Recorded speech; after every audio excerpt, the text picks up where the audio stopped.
This is Greg Carson, former player of the Nitehawks and alumni from 1993 to 1997. Also proud member of the first Cyclone Taylor Championship team in Beaver Valley. You're listening to Hawk Talk with hosts and alumni Ross Simner, Jake Morissette, and Connor Jones. Enjoy the show, folks. Welcome back, everybody. This is Hawk Talk, episode 4. We got a nice guest for you today.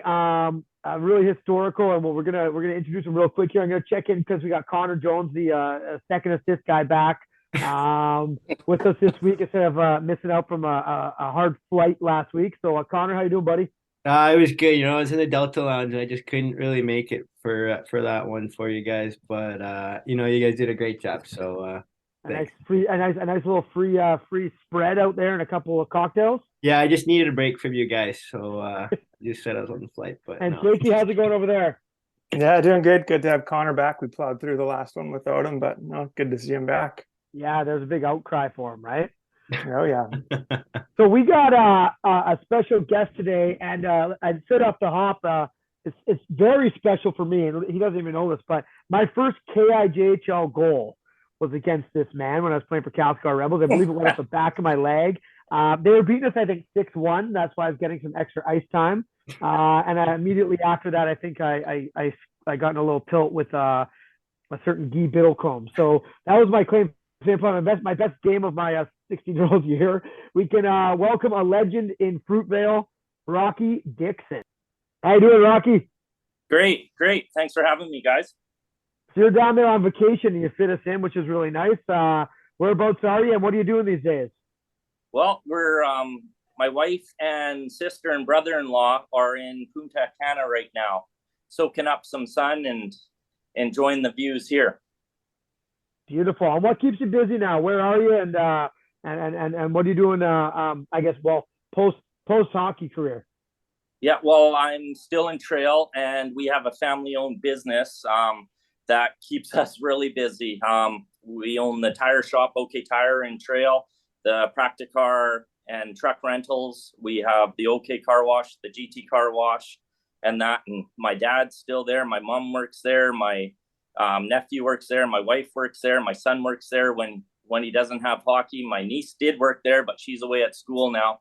So, yeah, no, it's kind of a family affair, and we love it. That's fantastic, man. Giving back to the community and a big part of it. So I know Connor knows you from growing up. He probably shot some pucks on you when he was about 7 years old. Yeah. No, I think Connor and Kellen were scoring on me when they were 7 years old. There's no way that's true. I was just telling Jake and Rocky before. I don't remember a lot of goals being going in when Rocky was in practice or in games, but I don't care how young you are, kid. I will not let you score on me. Exactly. So and that's the way it should be. But no, it's great to see you, Rocky. I mean, I got tons of memories of you just being a competitor on the ice. But to talk a little bit about growing up as a Nitehawk, I know your dad and Shirley Levesque are big parts of starting the team. So what was that like? And just kind of get into that for us. Yeah, you know what? It was great as a young kid. My dad and Shirley Levesque started it, and we were at the rink every night just fooling around. We had little hockey sticks. They would cut the little sticks off when they broke, and Spring and I got to play around with that and whatnot, and it's great. And over the years, my uncle Darcy played and coached there. My cousin Daryl Sandbach played there. My brother-in-law David Eccles played there. I played there. It's been great. Yeah, it's been like a family tradition, huh? Like it's amazing. And I mean, you were there you always wanted to play goal, like for the Nitehawks? Was that like a dream of yours? Like once I was a goalie, yes. But it was funny because how I actually became a goalie is my second year, Adam. We were playing our first game, and my dad was the coach, and we had no goalie. So I was like, "Oh, I'll throw the pads on." And I'm sure he was thinking, no, you won't. But no one really volunteered. So I threw the pads on.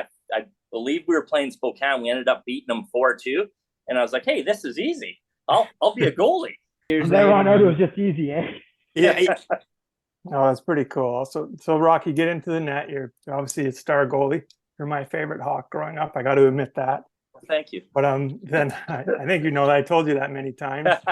But obviously, your goalie partner was my brother Mike. You guys had a good relationship. Maybe you can talk a little bit about that and get into some of his shenanigans, whether that be in fishing, his fishing shenanigans, or maybe getting candy all over the ice mid-game. I don't know where you want to go with this. Sure. Yeah. No, I have a bunch of stories with Hammer. Some I probably shouldn't tell or can't tell. So the ones I can tell, and you'll definitely be able to attest to this, Jake, in the summer, Hammer, Jake, and I would head down to the Columbia River to do some fishing.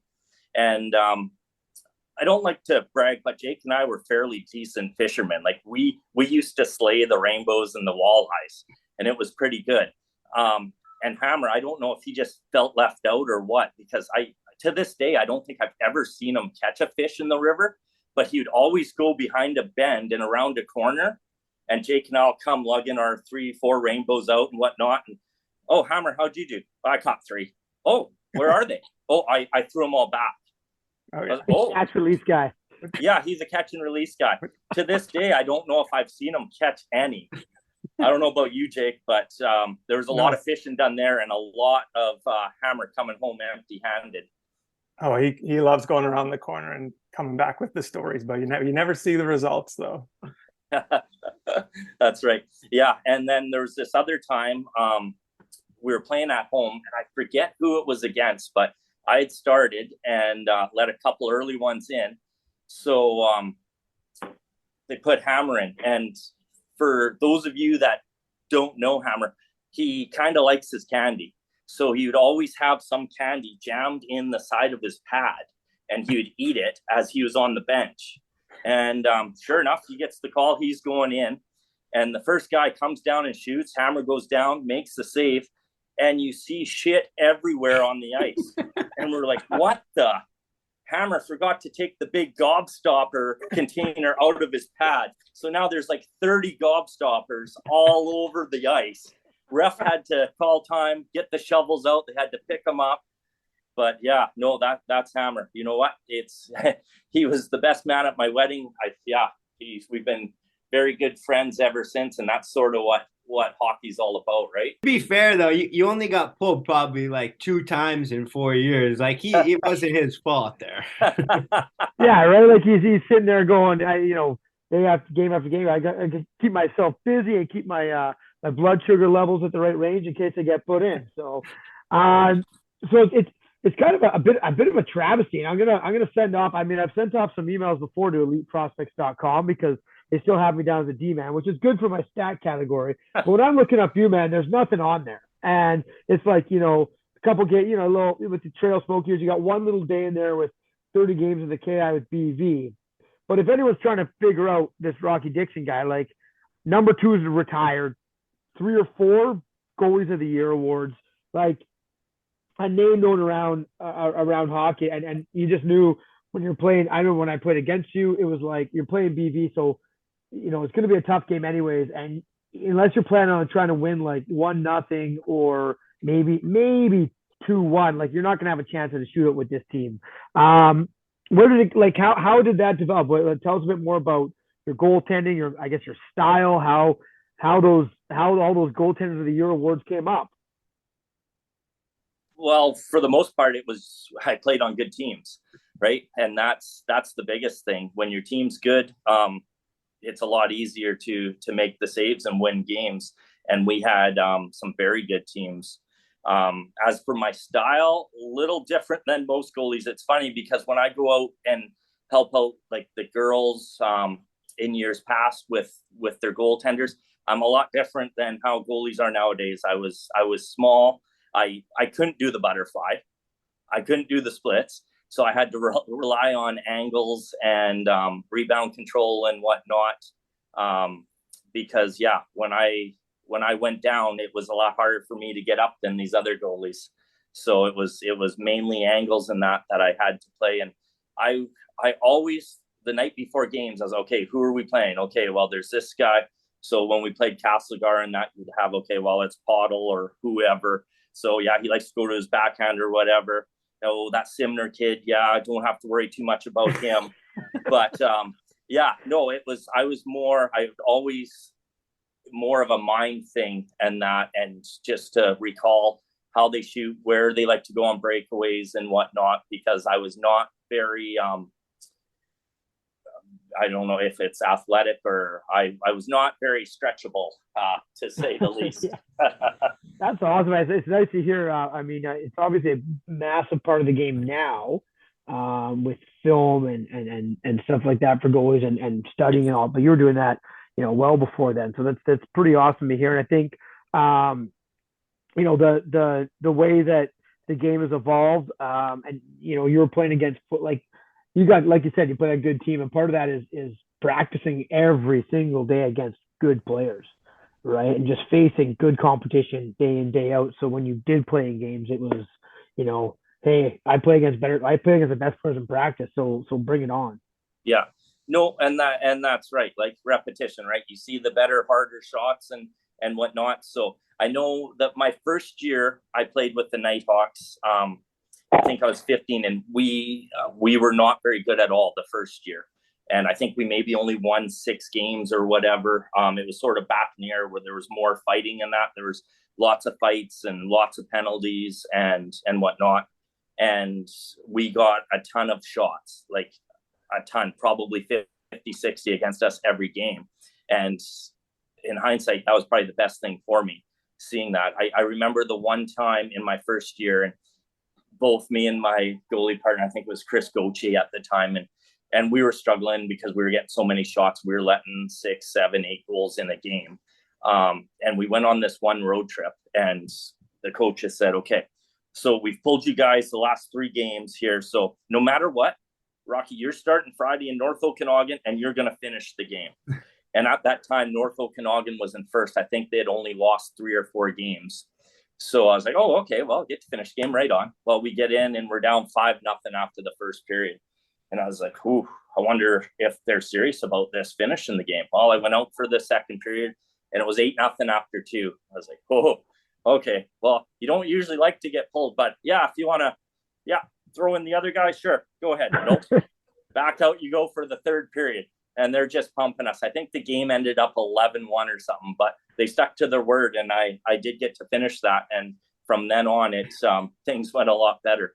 I'll say, yeah, right. Like it's just, it's pretty fantastic. The career you had, and I mean, after that 1 year of a couple losses, it sounds like that a lot of check marks in the old W column. But I think Connor's got one here for you, because we did hear about a little tidbit of yours. Yeah, I got a couple of questions. I know I don't want to go too long, but I just remembering back through the 90s, through your career, like who were some of the guys you played with that you were like, God, I just can't stop them in practice, or like, who are some of those good players you play with, and then you can finish with your water bottle story, if you don't mind.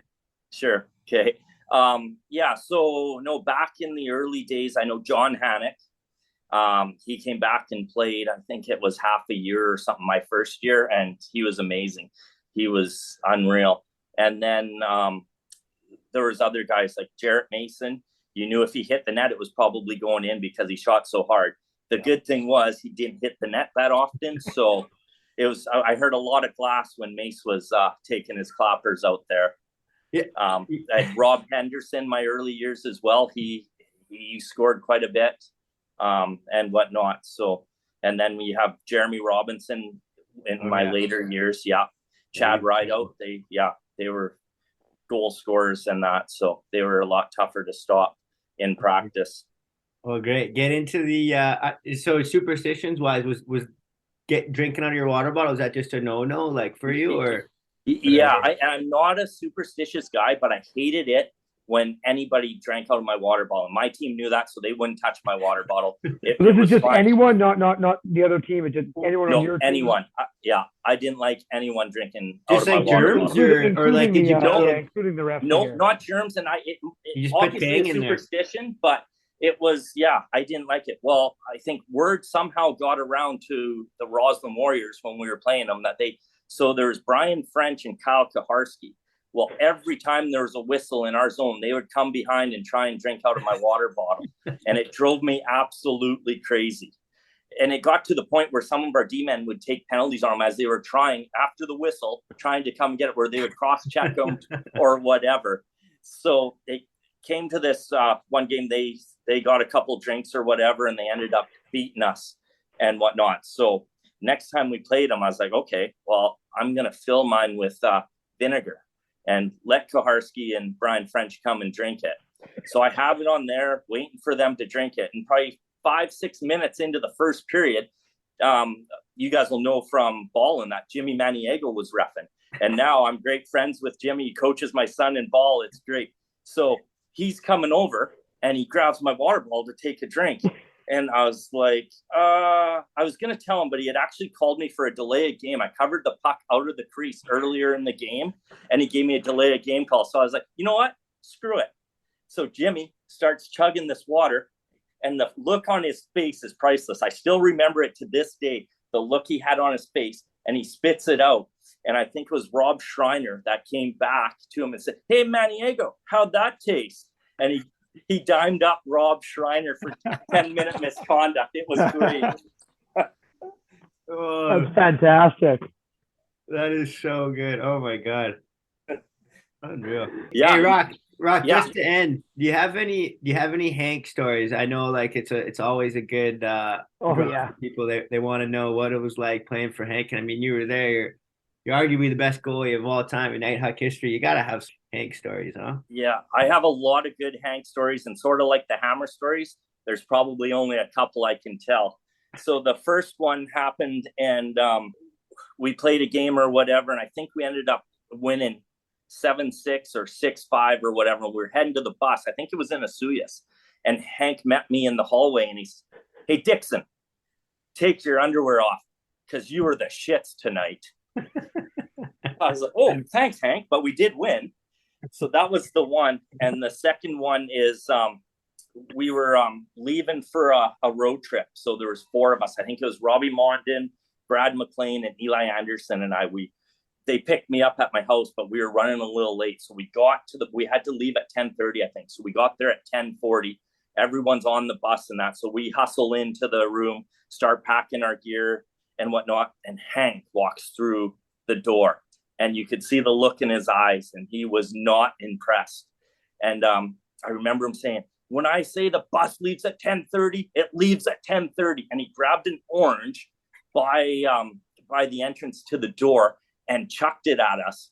And we were lucky enough to duck out of the way, and it splattered against the chalkboard. It was just huge, but it was thrown very hard. And we were lucky enough to get out of the way and dodge that one. Never laid again after that. like a Jarrett Mason slap shot. You're lucky it went high. That's right. Yes. That's wicked. Good story, Rock. No, thanks for joining us today. This is awesome to catch up with you. Hopefully we'll see you involved in some of the alumni stuff moving forward. And just thanks. Yeah, for sure. No, that's awesome. Thanks for having me, guys. It was a blast. Go enjoy the sunshine, man. Get the last little bits of it in. All right. Will do. Yeah. Okay. Thanks, Rock. All right. Have a good care, Sunday. Guys. Thanks. See you, boys.